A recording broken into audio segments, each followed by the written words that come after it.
Hello there and welcome to another edition of the Social Gambler Radio Hour. I'm John Arnette. Good to have you with us today. It's Friday afternoon. I like doing the show on Friday because I feel there's a little extra positivity in the air. I know a lot of you listening are on your way home from work or just finishing up your day at work. Probably a good feeling. No matter where you are, we're happy you're joining us today. If you're not listening to us via the radio on ESPN 1420 St. Augustine, we also can be heard online via the Listen Live link on 1420sports.com or thesocialgambler.com. Of course, we are brought to you by thesocialgambler.com, your leader in free sports, picks, news, and reviews. Lots of free content on the Social Gambler every single day, including today. Video podcast of this show now on the Social Gambler, and I don't know if it's coincidence or what. It's true, I need to shave today, but these video podcasts have been getting less and less.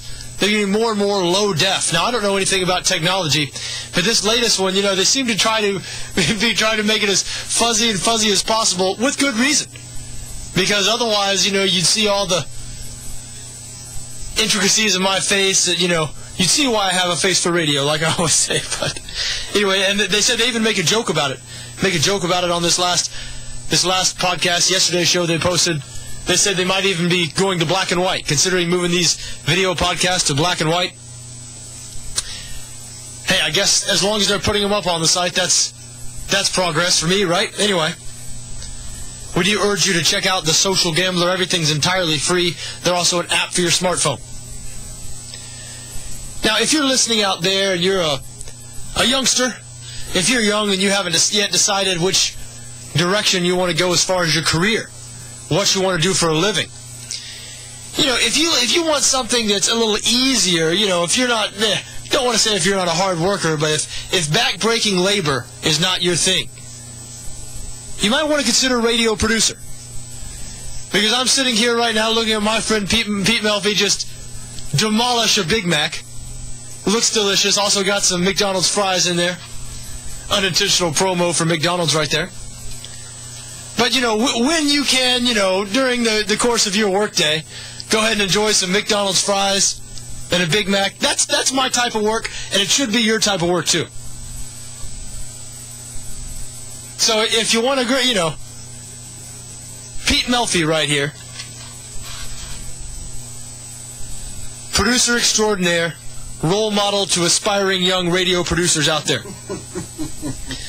We're certainly happy to have him with us. If you'd like to get a hold of Pete Melfi, best way to do that, he can't avoid your calls because there's no caller ID, is by calling us here at the station, 794-9001. If you'd like, you can join the show. Your calls are always welcome. We'll put you here on the air, no matter what you have to say. Agree with me, disagree with me, whatever. 794-9001.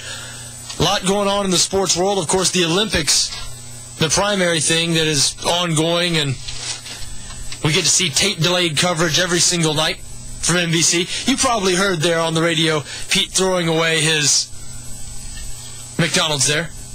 I guess that means no fries for me. I was hoping he was going to hold out to the commercial break so I would get some of that golden fried goodness. Not to be, I guess. A little bit deflating. Anyway, Pete, how much of the Olympics have you seen over the last couple of days? I know you hadn't watched much in the beginning.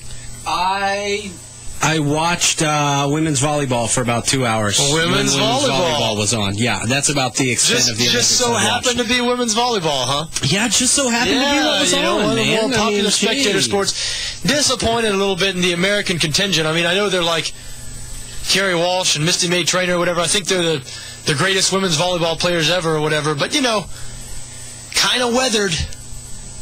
Getting up there in years. Time for some fresh talent. I wasn't watching the beach volleyball. Oh. It was the indoor volleyball. Oh, okay, which is just as good, sort of. It's, it's there. I guess I haven't seen the American. Now, are you talking about men's or women's? Women's. Oh, women's, of course. Okay. Yeah, come on. I don't care about men's volleyball. I don't know.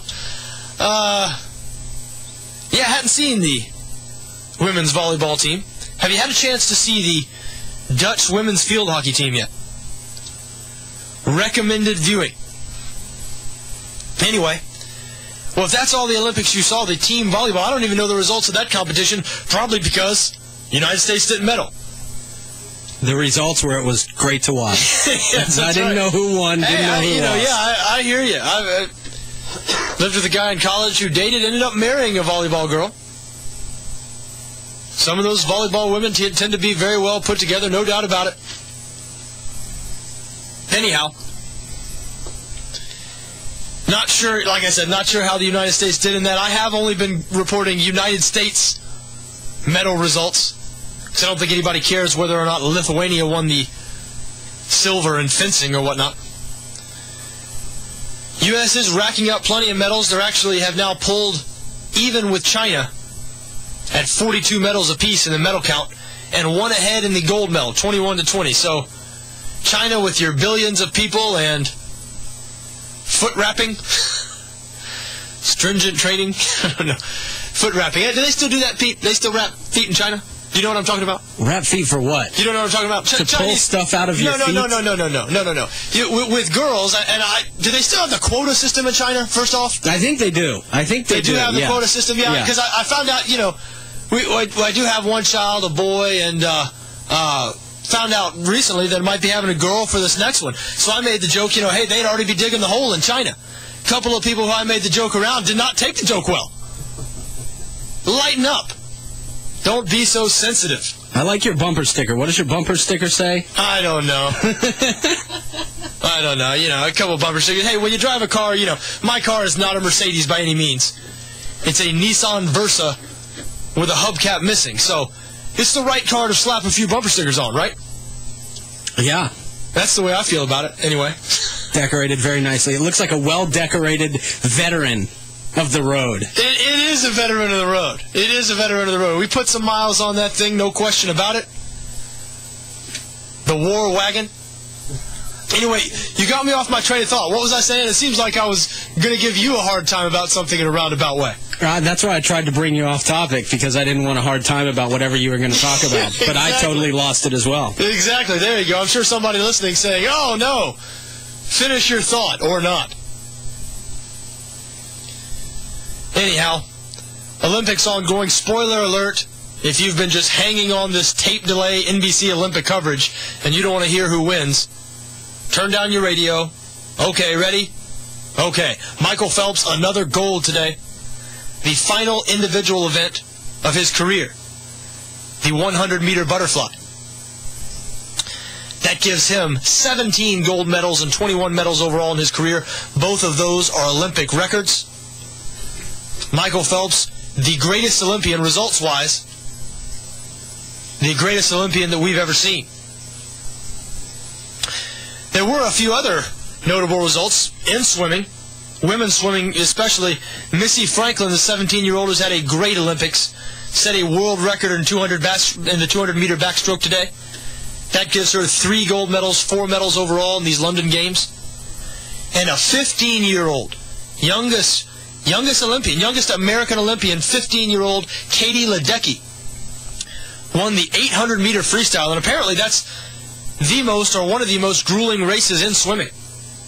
800 meters, a long way to swim. I think I drowned before I reached the 800-meter mark. 800-meter freestyle, 15-year-old Katie Ledecky taking home the gold.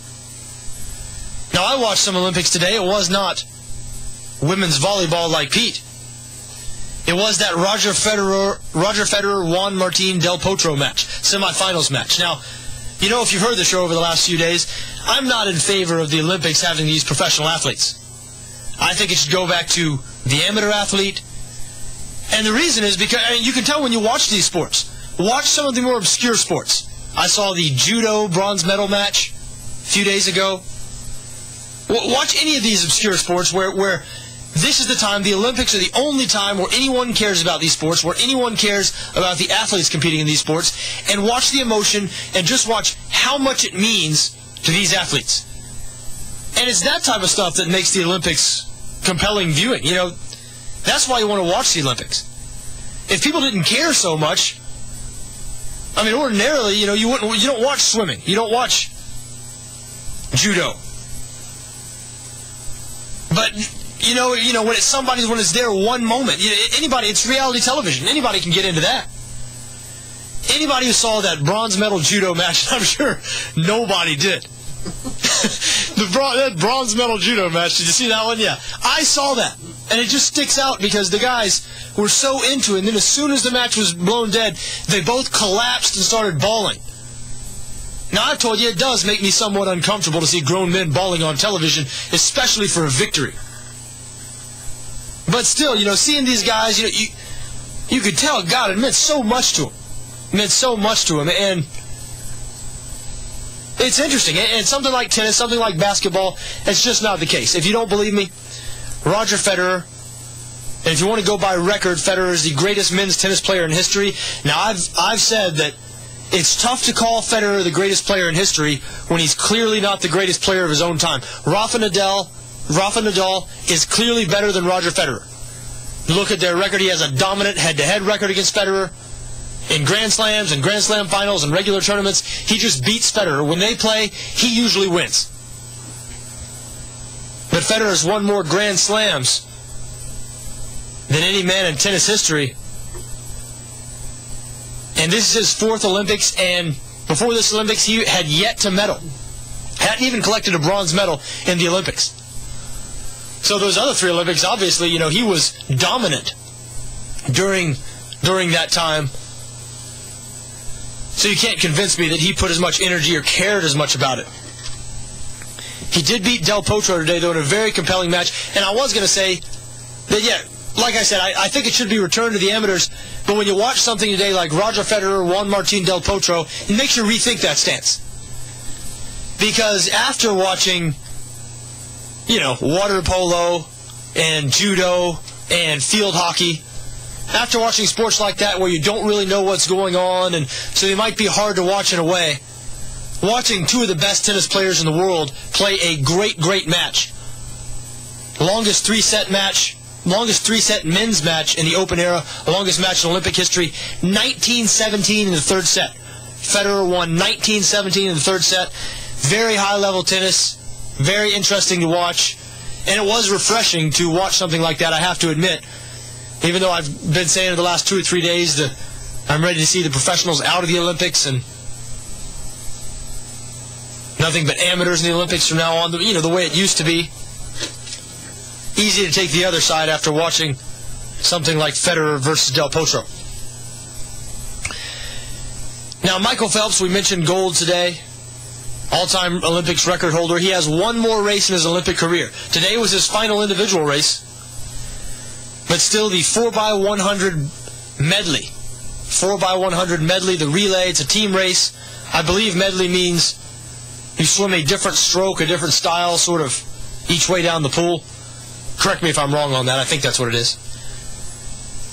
Anyway, that is tomorrow night. That will be Michael Phelps' final career race, his final chance to earn an Olympic medal. And swimming, now that the first half of these Olympics are up, swimming is wrapped up, that means the track and field will now begin.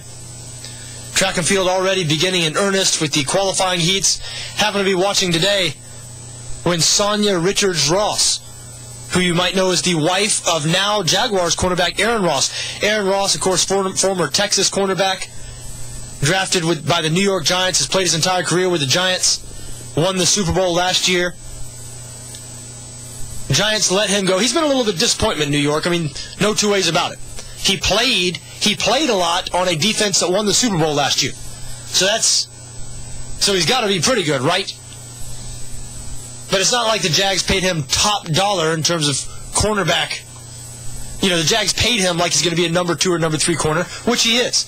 And the Giants would not have let one of their former first-round picks, who's still in the prime of his career, get away if they were altogether happy with his performance. Now, since the Giants have done that, Terrell Thomas, one of their cornerbacks they were counting on to step up for Ross, sort of fill the void, he's hurt himself. He might miss this year just like he missed last year with injury. So the Giants may regret letting Aaron Ross go. But anyway, his wife Sonia Richards-Ross, competing today in the qualifying heat. I don't know, I think it was the 400. Boy, she just blew everybody away. Absolutely looked like she was going half speed. I mean, this woman, she had a big old weave on. She had fake hair. I mean, she had this big old bit of fake hair. I was like, is that fake hair? And then she bent down, sort of fell over, and you could see her real hair underneath. And I said, that is fake hair. Not only that, she had a big, looked like about a 5-carat diamond ring on. I mean, this thing had to be weighing her down. You know, you used to, in swimming and runners, you always think of these people shaving all their body hair, trying to get as aerodynamic as possible. And this lady, Sonia Richards, she's wearing a big old weave and a 5-carat diamond. And she blew everybody away. So to me, after I saw that, after I saw what she was wearing and then saw her performance, I thought, man, she must be good. She don't care. She don't care that she has another half-pound on the top of her head and a $100,000 ring on her finger. She's going to win anyway. And win she did. Moving on to the next. I think there's one more sort of qualifying race, and then you get to the medal round. That's the way the commentators sort of presented it anyway. Of course, her husband, Aaron Ross, not at training camp right now, not sweating it out with the rest of the guys. He is over there in London watching his wife compete in the Olympics. And, can't blame him. The Olympics, I guess, are such a rare opportunity, only once every 4 years. Got to go over there and support your spouse. However, I bet his teammates sweating it out right now in this 95-degree weather.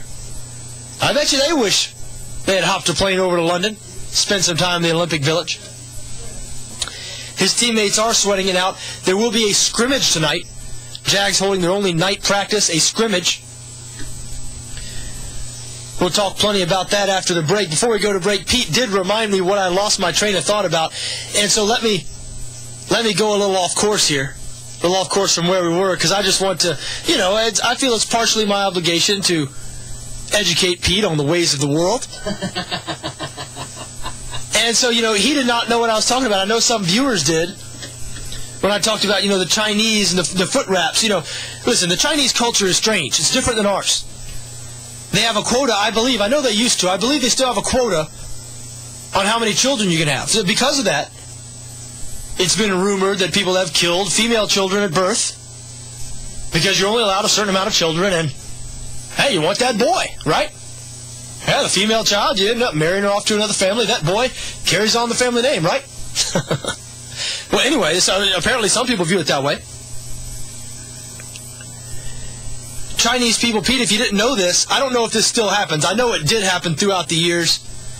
I know now it's considered abuse in some form, but baby girls, they used to wrap their feet extremely tightly. They might still do this. I'm sure they still do it somewhere in China. There's so many people in China. Some people's got to still be doing this. They wrap their feet extremely tightly from birth for their entire life. They would actually deform their feet, so it would make their feet extra small. I mean, think their foot half the size of your hand. And it was for, trying to make them as small and delicate as possible. I mean, it was no functional use. No, He's sort of rolling your eyes like, you're not telling me anything I don't know, buddy, but you claim not to know what I was talking about with the foot wraps. No, I didn't hear of the wraps. I heard of, like, in India or something where they would put special shoes on the girls for their entire life. I believe that is China. Yeah, Pete's saying, hey, you're not going to outworldly me, buddy. I know what you're talking about. Yeah, I believe that's China. Maybe India does the same thing. I believe that's China, and I believe that is wraps. I believe they wrap that tight enough. So I feel like I should pat Pete on the head right now and give him a lollipop. I'll pass. Yeah, he'll pass. He'll pass. I'm just a little bitter. Just a little bitter for him throwing away those fries. My God, I saw a couple left in there. You do not get a gut like this without eating. You don't get a gut like this without finishing the bag. There was nothing in there, John. There was nothing left in there, man. Come on. Come on. Maybe I was just a little more hopeful than anything. Well, anyway, we are going to go to a break now. When we come back, going to talk some Jags training camp, talk some college football, spring practice, what am I talking about? Training camp, opening today for the Florida Gators. Some interesting Gator news, we'll get to that. Maybe more Olympics, maybe not. 794-9001, the number if you'd like to get in. I'm John Arnette, and this is the Social Gambler Radio Hour.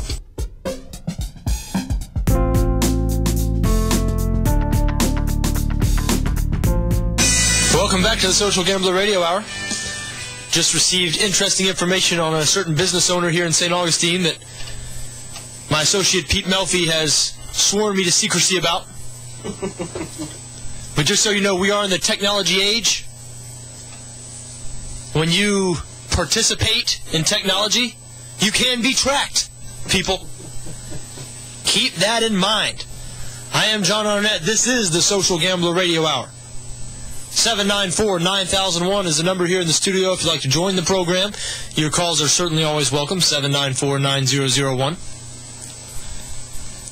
Mousy called yesterday. He was cut off. He was cut off right at the end of the show, and the last thing he got out was something about gays and kissing and so forth around Chick-fil-A. I didn't really know where he was going. He says, "Hey, did you go by Chick-fil-A or something like that?" And I had no idea what he was talking about. Now, since then, since the show, we got off the air, I was like, what was he talking about? Because we got cut off time-wise, and he said something about, oh, the gays are out there. I find out that today is some sort of gay day at Chick-fil-A.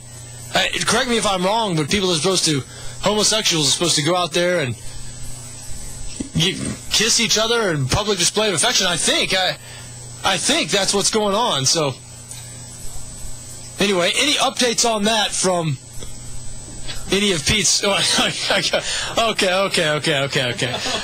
You know,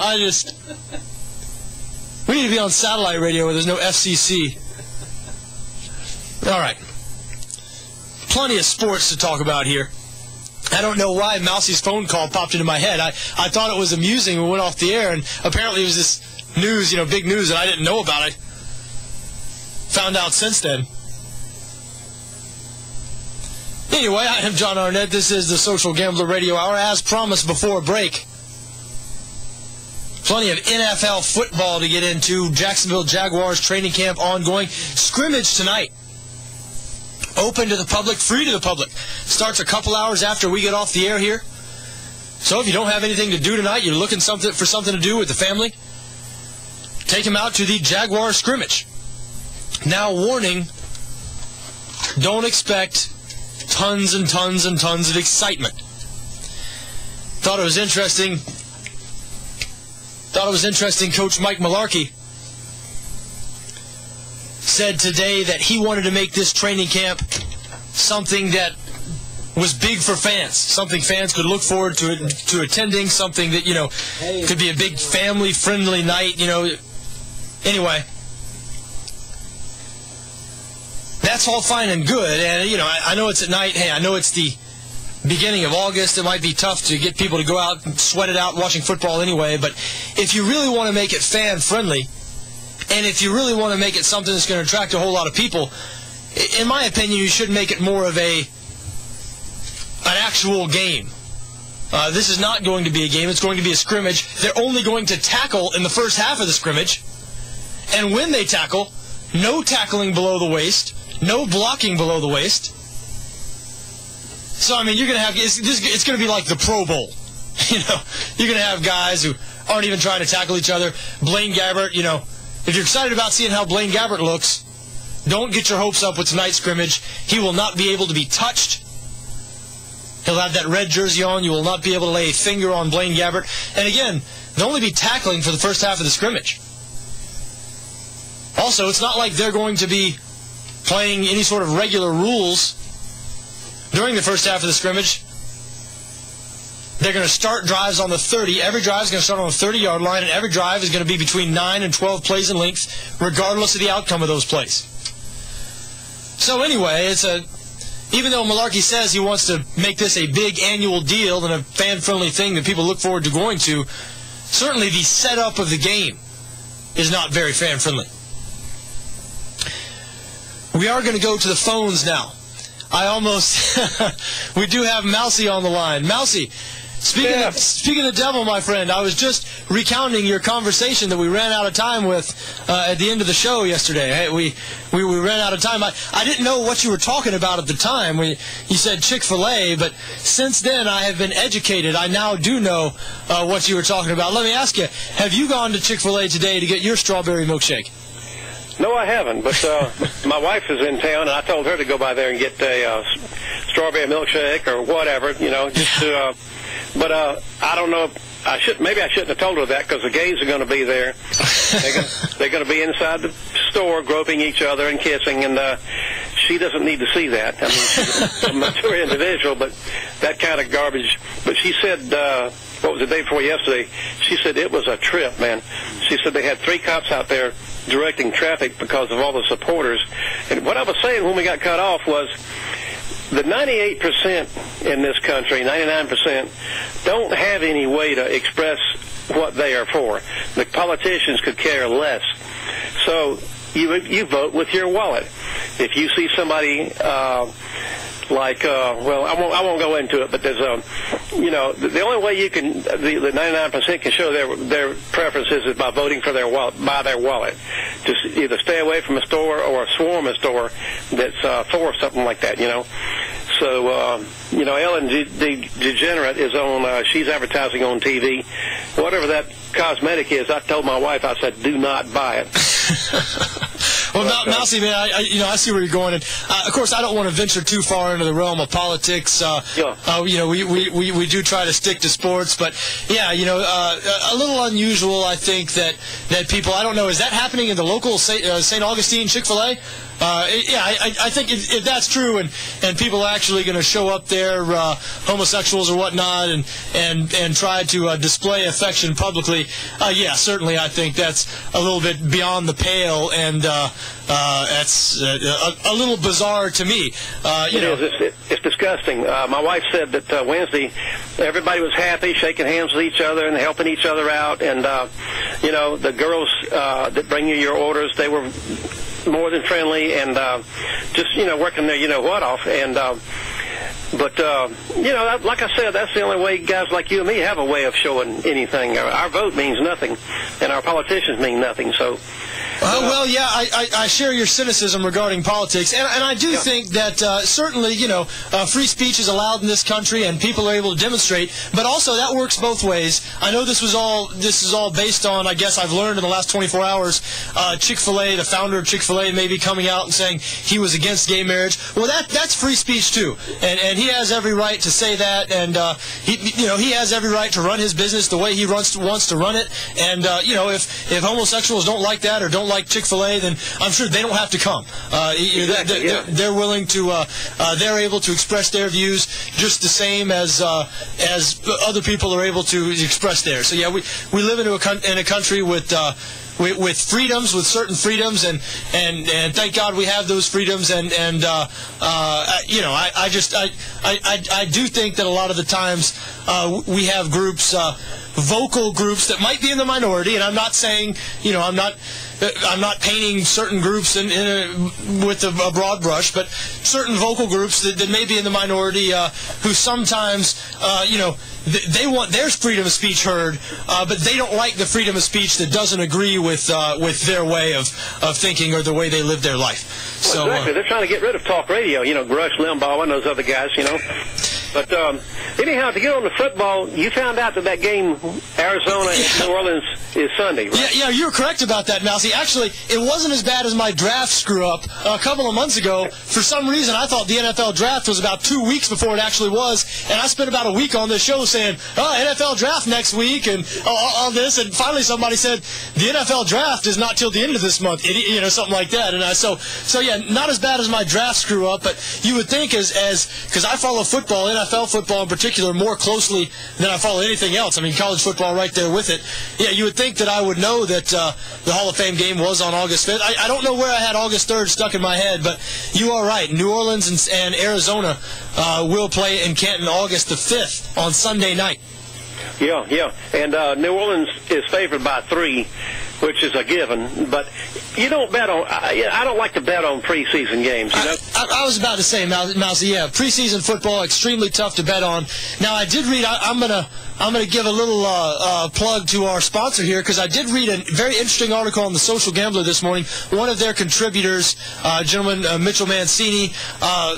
He's a professional handicapper, and he's one of the contributors of the site anyway, and he wrote a very interesting piece on betting preseason football, and that's basically what he said is he advises against it. But he said if you have to bet on it, he raised a couple of points that I think are interesting and could be valid. He thinks that the 2 type of teams you should look for are, one, losing teams are teams with new coaching staffs. That is because those teams will care more about winning the games because they want to establish a winning atmosphere. As an example, he used Jim Schwartz, head coach of the Detroit Lions. Now, when Jim Schwartz took over Detroit 3 years ago, the Lions were the butt of the joke in the NFL. They were the worst team in the league. I don't know if you know this. I did not know this till I read it, but in Jim Schwartz's 3 years in Detroit, his teams are 10-2 in the preseason, including 9-3 against the spread in the preseason. So, in 3 seasons under Jim Schwartz, the Detroit Lions are 9-3 against the spread in the preseason.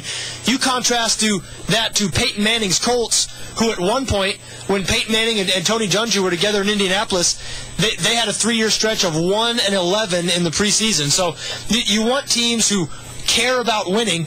And the other thing I think you want to look for, if you want to bet preseason football, I'm sure you'll probably agree, Mousy, because it's common sense, and it was mentioned on this column on the Social Gambler, you want to look for teams with good quarterback rotations. Not just a good starter and not just a good backup. Ideally, you want a situation where there's a quarterback competition, so the backup and the third stringer who come in, they're going to be trying to outdo the next guy. That's exactly right. Yeah, exactly. Yeah. If I had more time, I would have handicapped this game. I just don't have time to do it. Yeah. Now, one team who I think fits the mold as a team to watch in the preseason this year, a team that might be bad in the regular season, but in terms of the preseason, a team that might be wise to back the Miami Dolphins. The Miami Dolphins are not expected to be a good team this year. They're not going to be good. They're going to be the worst team in the AFC East, most likely. But they have 3 quarterbacks in Matt Moore, David Garrard, and Ryan Tannehill, none of whom is extremely accomplished. But Garrard and Moore certainly have a lot of experience. Tannehill, the new offensive coordinator in Miami, Mike Sherman, he was Tannehill's coach in college. So Tannehill knows the system they're running down there in Miami better than Garrard and Moore, apparently. And that is a 3-way quarterback competition. They have not named a starter. There was just a news report on Pro Football Talk this morning that if Tannehill is one of the top 2, in other words, if he can beat out one of those guys, Moore or Garrard, then the other guy will be cut. And so all 3 of those guys are going to have reason to really want to shine. And the Dolphins, certainly because they're expected to be bad this year, they're not going to get a lot of respect from the odds makers in these preseason games. They also have a new coaching staff coming in. Those guys are going to want to create a winning atmosphere, a winning mentality. And so if I were going to choose a team where if you were going to bet on preseason football, which again is risky to say the least, the Miami Dolphins might not be a bad place to look. That's a good idea. That's a real good thought, real good tip. I don't know who the Miami Dolphins coach is this year. Joe Philbin. They hired Joe Philbin, who was the offensive coordinator for Green Bay last year.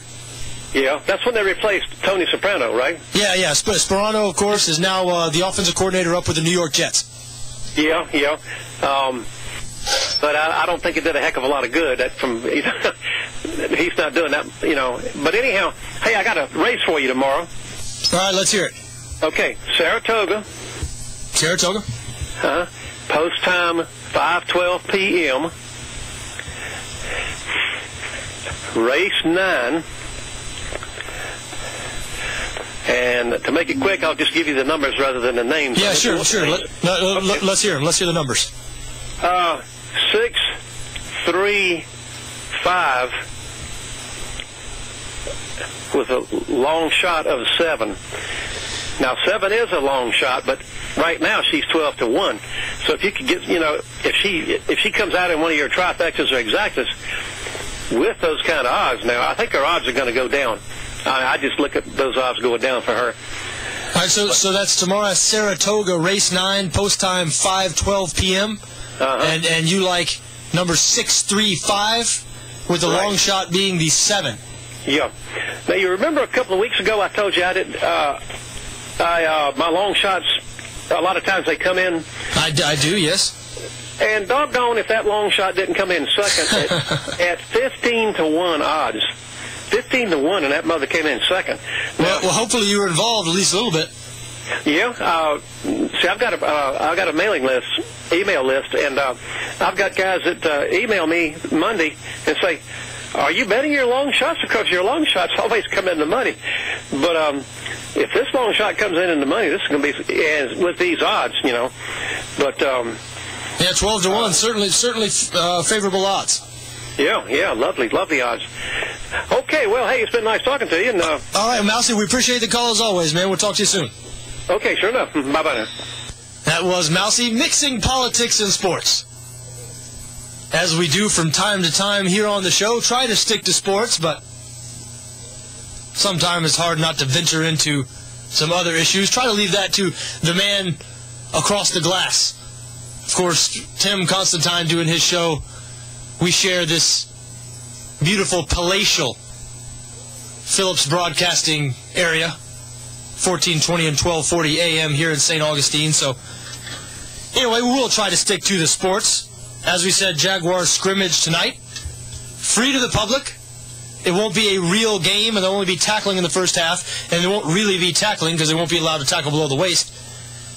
But it'll probably be more interesting than a practice to go to, so, hey, if you're not doing anything tonight, head on up there. Support the team. Again, there will be no charge for that scrimmage.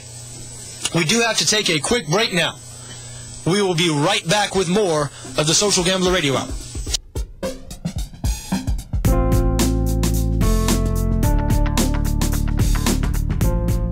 Welcome back to the Social Gambler Radio Hour. I'm John Arnette. Good to have you with us on a sunny Friday afternoon. Joined here, as always, by Pete Melfi. If you'd like to get a hold of Pete, and then like to join me here on the air, 794-9001 is how you do that. 794-9001. We are brought to you by thesocialgambler.com, your leader in free sports picks, news, and reviews. Told you in the last segment about the NFL preseason betting column on the Social Gambler. They're also starting to put up very interesting, in-depth previews of a few different NFL teams. I'm sure they'll eventually put all of them up there. A couple up there now, I was reading today. Interesting. Hey, man, NFL football is here. Hall of Fame game this Sunday. Just can't come soon enough. Really looking forward to it. Heard Mousy say New Orleans is a 3-point favorite of the Hall of Fame game. If you'd like to bet on that game, the only legal place you can do so here in the area is aboard the Jacks or Better Casino. The Jacks or Better is, of course, the casino ship that sails 9 times weekly out of Mayport. They do have a sports book out there, so if you want to bet on the Olympics, want to bet on preseason football, get on out there and do it. It's not just a sports book, full Vegas action. Slots, blackjack, craps, roulette, 3-card poker, baccarat. Everything you could want, they have aboard the Jacks or Better Casino. Anytime you go out to the Jacks or Better, be sure to tell them you heard about them on this radio show, the Social Gambler Radio Hour, for $10 free play. That's right, just for mentioning this radio show, the Social Gambler Radio Hour, they will give you $10. You can use same as cash anywhere in the casino. That is a deal. Training camp practice opening today for the Florida Gators. About a month before their first game, just less than a month till their first game, September 1st, they host Bowling Green in the Swamp. 10 returning starters on defense for the Gators. They will be good on that side of the ball. The concern is on the other side of the ball. And I know this is not breaking news to any Gator fans. They're painfully aware of how bad that offense was last year.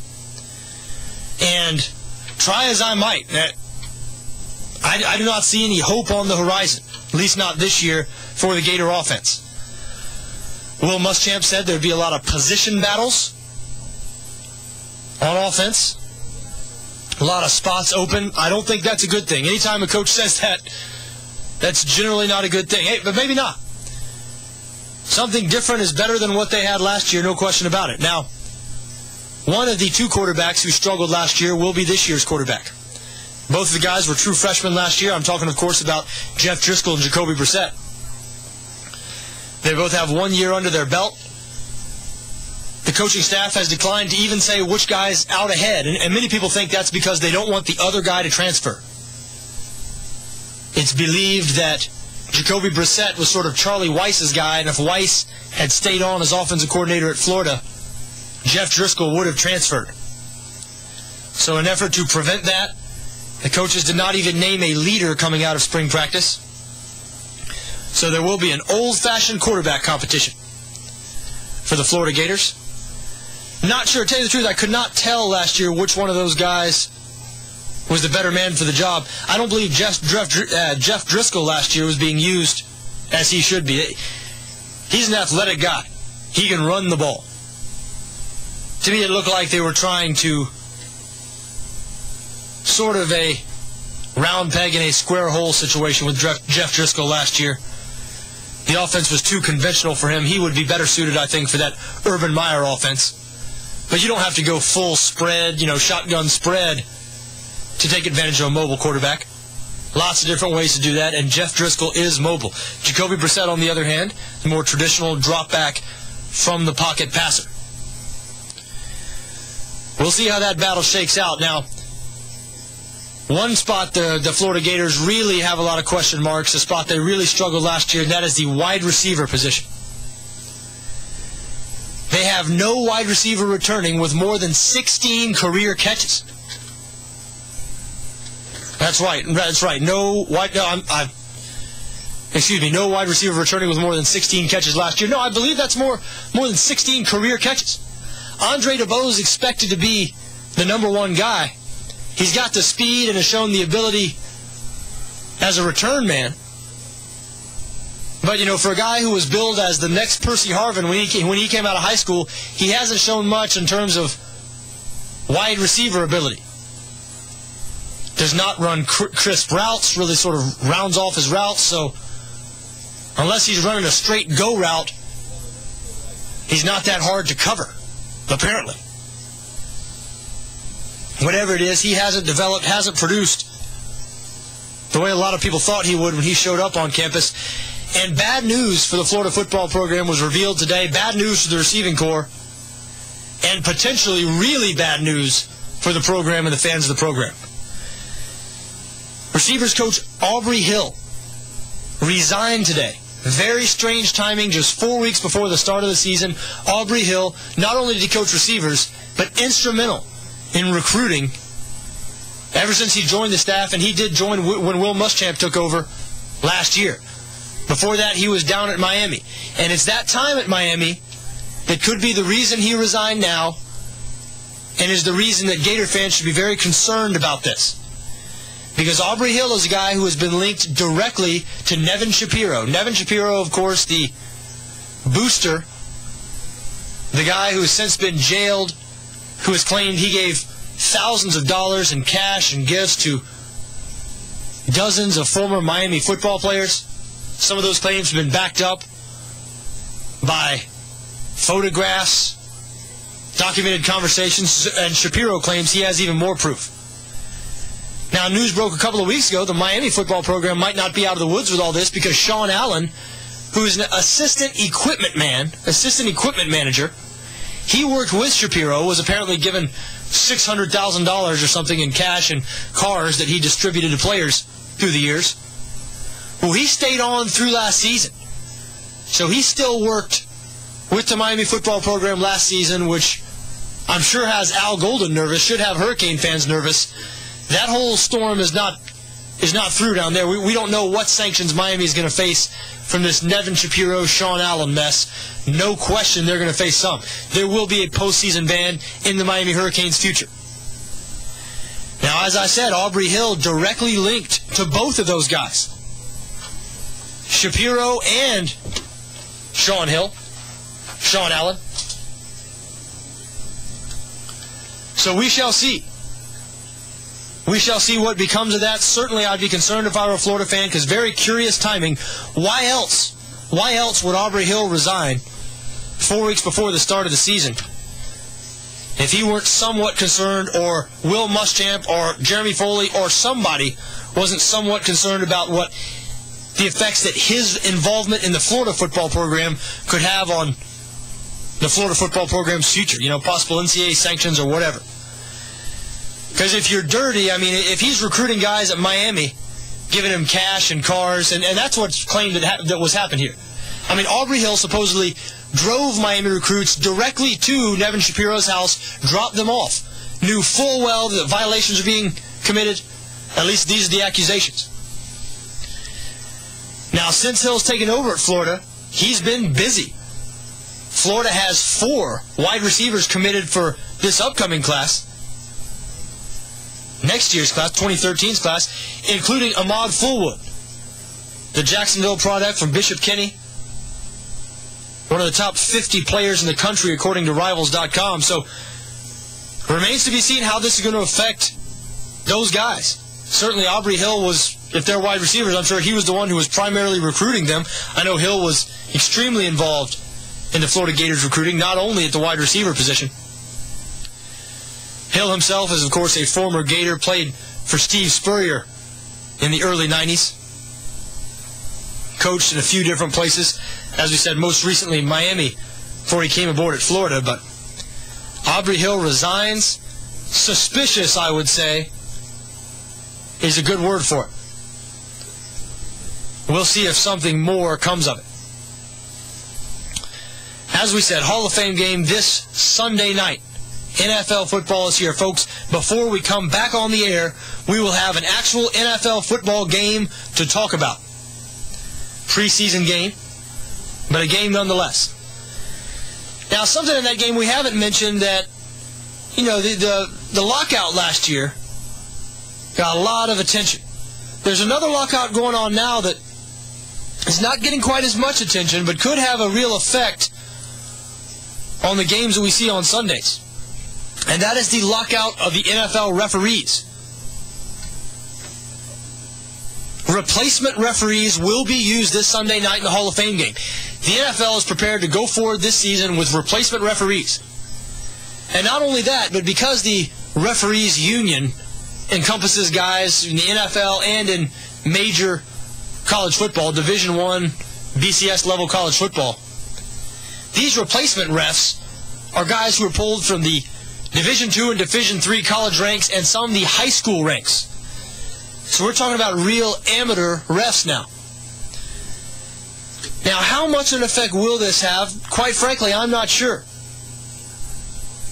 I'm curious to see.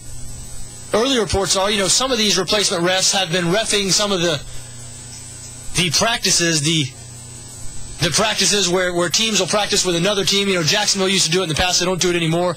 They did it with the Atlanta Falcons there for a few years, where one team visits another team's training camp and teams sort of have scrimmages against each other. Referees and the whole bit calling penalties. Well, the word is, reports are, that these replacement refs in these scrimmages between NFL teams have only been calling what is extremely obvious. They've only been calling obvious penalties. Now, in my opinion, that's not a bad thing. I can see where that would be a good thing. Nothing wrong with a game where there's only a few flags thrown. I mean, we don't want to see something egregious not called. But the ticky-tack stuff, I mean, I think I speak for every football fan when I say we could do without it. So if these replacement refs are scared to make certain calls because of their status as replacement refs, and that makes them sort of shy away from calling some ticky-tack stuff, hey, there might be nothing wrong with that. Those big bad refs who went on strike thinking they're so important, or, a lockout, not a strike, the NFL is not letting them come to work. I guess they want to renegotiate the deal. They think the refs have it too good right now, but those refs might want to be careful. They might want to accept the NFL's terms. They might prove to be fairly replaceable after all. We shall see. Anyway, NFL football and the Olympics, not all that's going on right now. World Golf Championships taking place at Firestone up in Akron, Ohio. A course that Tiger Woods has absolutely owned throughout his career. However, this is a new era in golf. A new era where Tiger Woods is just one of the good players instead of the best player. And this event this week at Firestone is yet more proof of that. A course where he's dominated, an event where he has dominated through 2 rounds now. Tiger Woods, 2 over par in the back half of the field. He would miss the cut if this were a regular event. This is not a regular event. This is one of those World Golf Championship events. Only 78 guys in the field. So Tiger Woods tied for 44th at 2 over par. Jim Furyk leading at 11 under. 2-shot lead over Rafael Cabrera Bello, a guy who spends most of his time on the European Tour. Pretty good leaderboard, even though Furyk Certainly, if he's 63-66 his first 2 rounds, and he keeps playing like that, he might be hoisting the trophy come Sunday. But it's good to see Furyk playing well after the meltdown at Olympic Club. Remember, Furyk had that U.S. Open just under control, really let it get away from him over the last couple of holes, allowing Webb Simpson to sort of sneak in there for the win. I say sneak in there, that's Webb Simpson played great golf, not taking anything away from him. I'm sure he'll take the paycheck that comes with sneaking for the U.S. Open win anytime. Anyway, we're all out of time now. Thanks for joining us. Sunday at 10 on 1010XL or next Monday at 4 right here on ESPN 1420. Your exclusive.